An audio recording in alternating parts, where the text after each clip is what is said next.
Shocker. Imagine my surprise. Just imagine my surprise when Uncle Casey found out that the WNBA is struggling to maintain their ratings without Caitlin Clark. To make matters worse, and this is something I have definitely noticed in the last 3 or 4 weeks, especially since the All-Star game, the WNBA has received a harsh reality check, and Caitlin Clark is no longer there. In times of crisis, ratings are declining more quickly than a Stephanie White-coached squad. The story of historical progression appears to be a poor marketing tagline after just one groin injury. Can this league make it through even a month without its biggest draw? What do you think? When Clark is not performing, does anyone actually pay attention to the other stars? And that problem is Caitlin Clark not playing in WNBA games. Now, what all does this affect? The ratings are plummeting. Guys, there's ratings for a couple of these games that are eye-poppingly bad.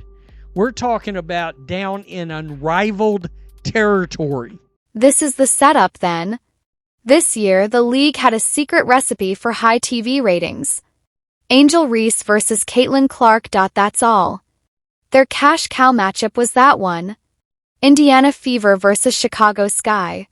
To figure it out, you didn't need marketing experts in a conference room.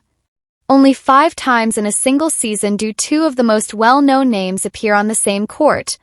Struggling to maintain interest.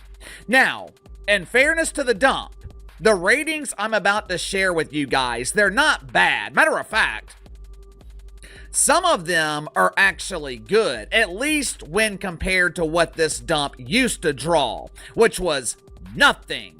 But the reason I think the WNBA is in trouble has less to do with these ratings and more to do with what I think is coming. The issue is that your stars will leave if you don't safeguard them.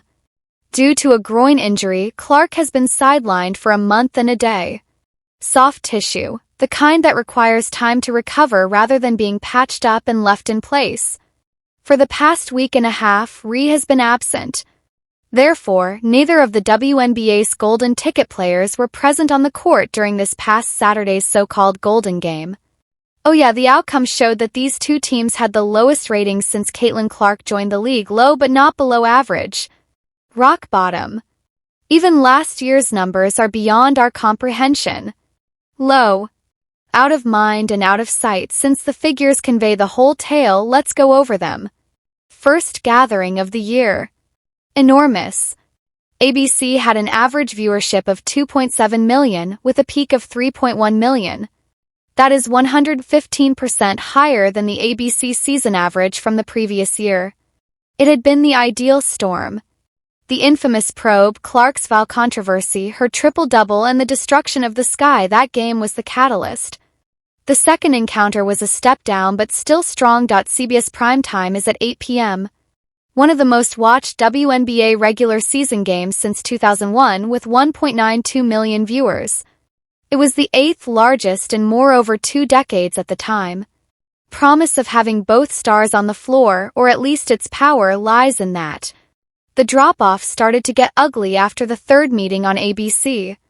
1.5 million down from 2.7 million to 1.9 million. That amounts to 1.22 million individuals saying, "Nope, I'm fine," and not returning for the third round.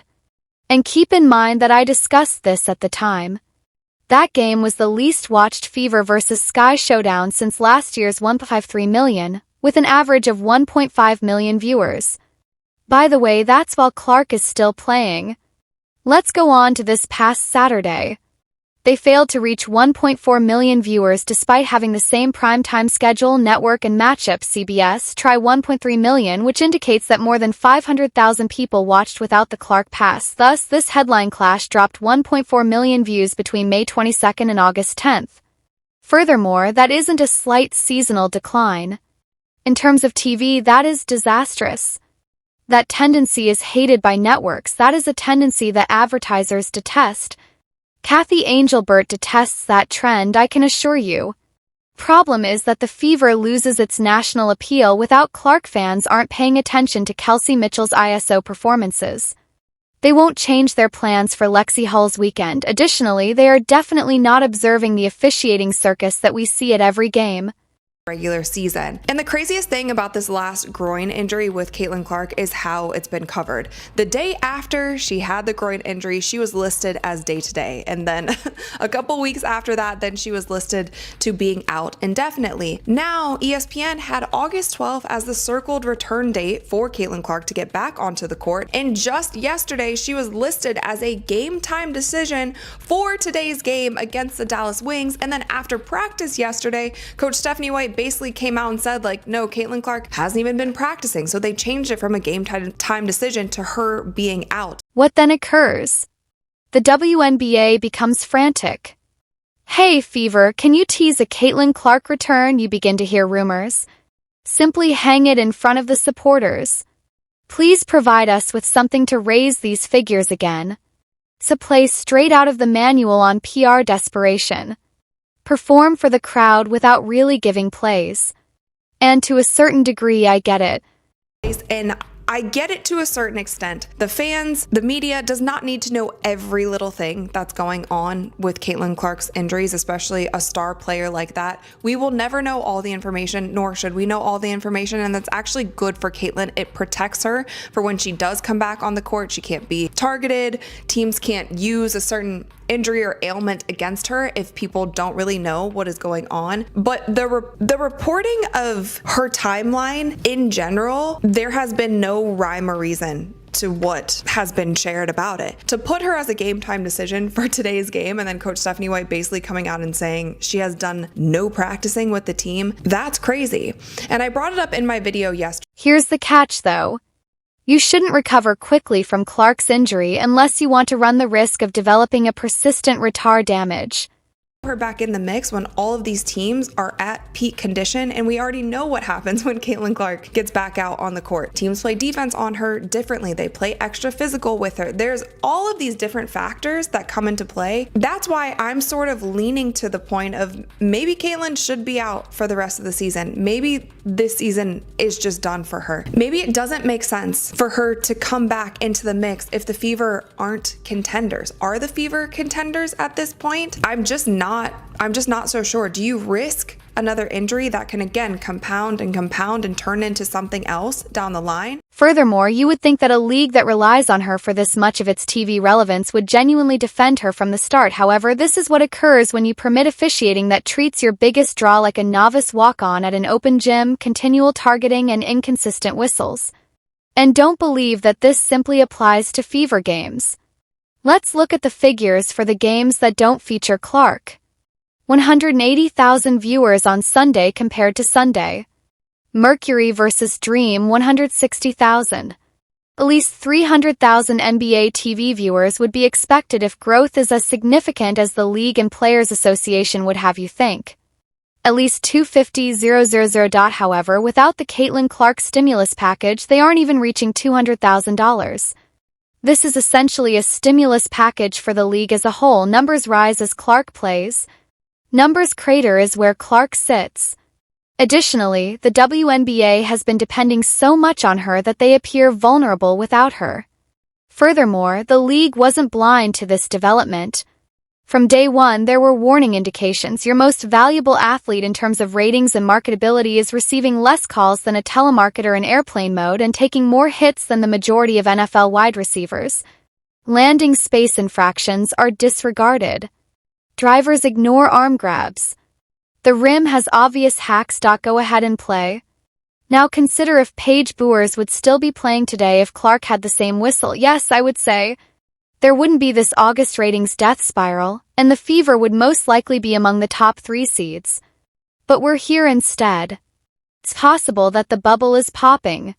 Charts are visible to the owners. You don't need to be an NBA player to understand the drop since it's so clear. Without the one star the league should be defending at all costs, the trajectory is straight down, going from 3.1 million peaks to 1.3 million in NBA TV games fighting to exceed 200K. The actual kicker is right here. This goes beyond the here and now. Casual viewers find something else to watch each week when Clark is not around. They break the tuning in habit. Good luck regaining that habit once you've broken it, particularly when the alternative is to watch teams full of celebrities that the average viewer wouldn't recognize by their first and last names. Clark and others are essentially the league's marketing. Additionally, viewers aren't interested in the second half of that line. This is where things get risky for the WNBA. TV networks are impatient and won't wait until our celebrity is well. ABC, CBS, and ESPN.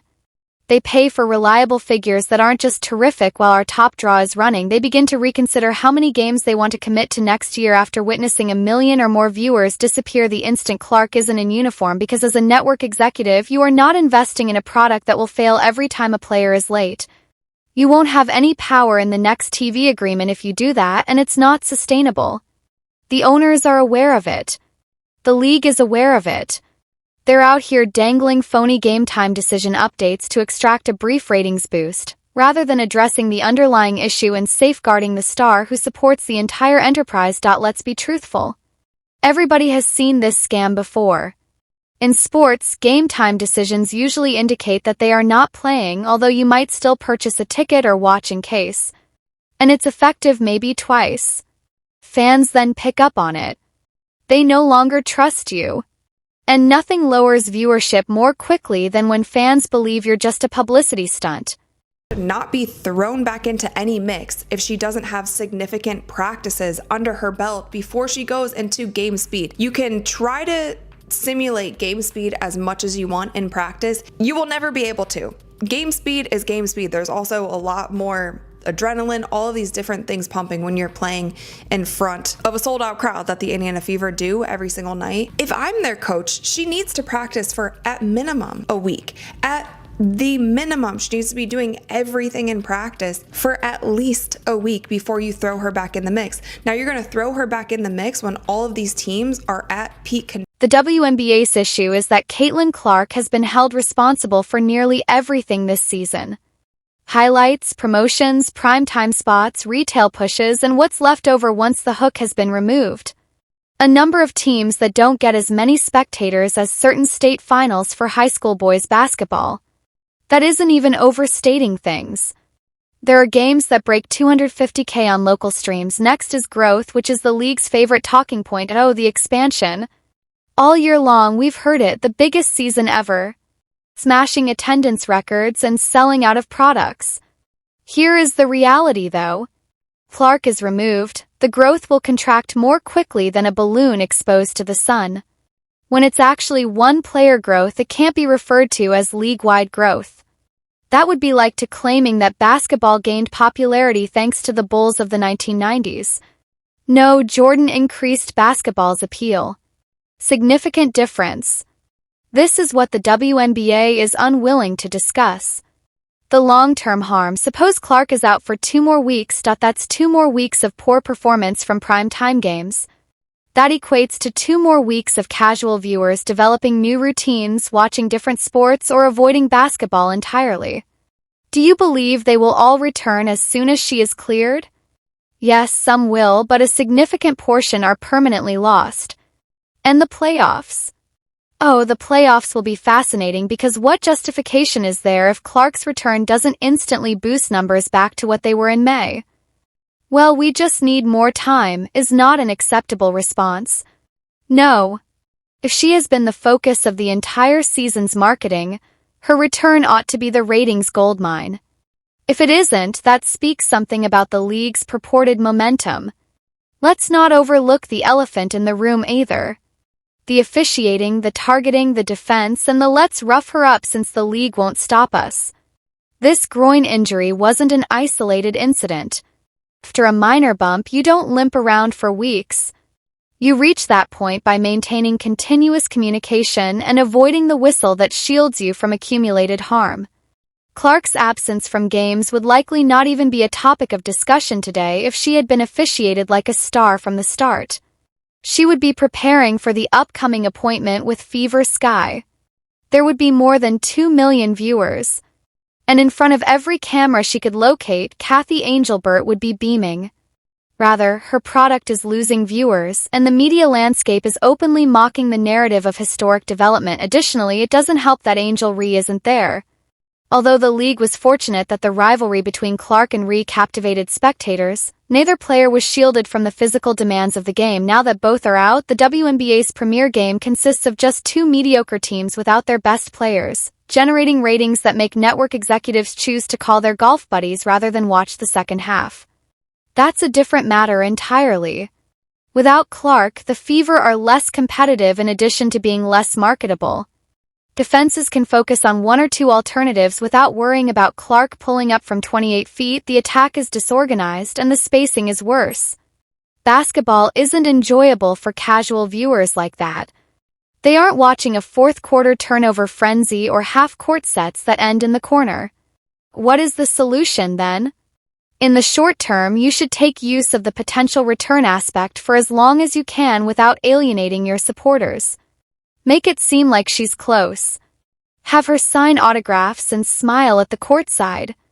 Provide spectators with just enough footage of her performing simple workouts to hint at a potential next game. That will give you a short-term boost. In the long run, though, you have to either improve officiating and safeguard your players or acknowledge that the availability of one player is crucial to the league's survival.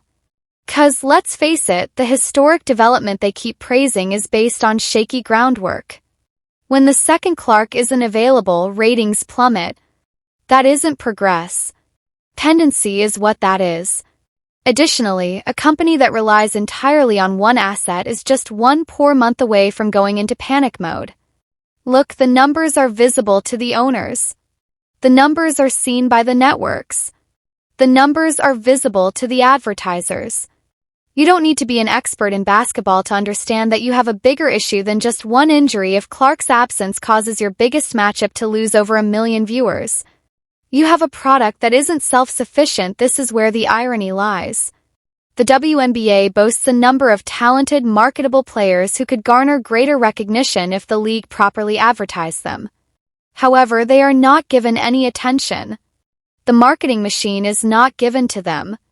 Thus, there isn't a backup plan while Clark is away. There isn't a second wave of celebrities to attract casual viewers. Say they're Caitlin Clark or nothing. And it's bust without her at the moment. The WNBA's whole financial model was recently revealed by one player's injury, and the statistics don't lie. Fans and networks will move on more quickly than you can say growth if they don't address this dependency issue. What is your call, then? Is this the beginning of the league's demise, or can it continue without Clark? Click like, subscribe, and share your thoughts.